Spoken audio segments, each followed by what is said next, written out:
Hi hello friends, मी आज pasta बनवणार आहे। त्याच्यासाठी ही कढई ठेवलेली आहे। त्या कढईमध्ये मी आता तेल टाकणार आहे।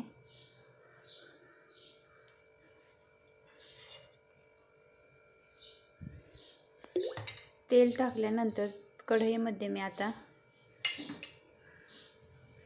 कांदा टाकणार आहे।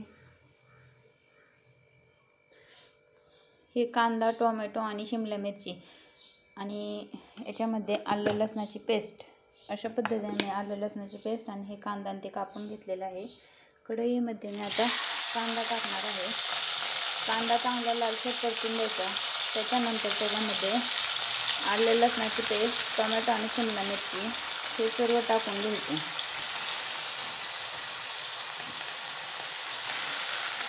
मी इकडे पाणी उकळत ठेवलेलं आहे।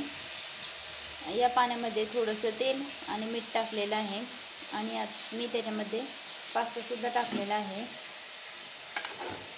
पास्ताला चांगली एक उकळी येऊन द्यायची, मग तो पास्ता शिजून निघतो। एका उकळीमध्येच पास्ता शिजून निघतो। अशा पद्धतीने मी शिमला मिरची, कांदा, टोमॅटो परतण्यासाठी कढईमध्ये टाकलेला आहे। अशा पद्धतीने मी याच्यामध्ये आलं लसणाची पेस्ट पण टाकलेली आहे। आलं लसणाची पेस्ट टाकून चांगलं परतून घ्यायचं आणि हा पास्ता पण माझा आता शिजून तयार झालेला आहे। आता हे चांगलं परतून घ्यायचं। आपल्याकडे green chilli sauce, soya sauce, red chilli sauce हे जर सॉसेस असेल तर ते पण याच्यामध्ये टाकून घ्यायचे। माझ्याकडे हा पास्ता मसाला आहे, अमेझिंग पास्ता मसाला म्हणून माझ्याकडे आहे, मी तो टाकणार आहे आणि थोडंसं केचप पण टाकणार आहे। हे चांगलं परतून घ्यायचं। मी मसाला आणि केचप टाकून घेतलेला आहे, हे सुद्धा चांगलं परतून घ्यायचं। आपल्याकडे थोडी कोथिंबीर असेल तर कोथिंबीर पण टाकायची त्याच्यामध्ये, छान एकदम दिसतं आणि छान लागतं।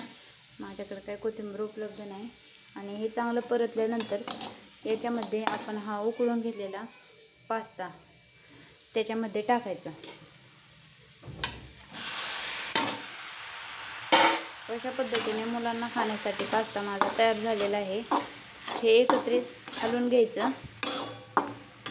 आपल्याला जर जास्त तिखट लागत असेल तर तिखट पण आपण तेलामध्ये टाकू शकतो। आता याच्यामध्ये थोडंसं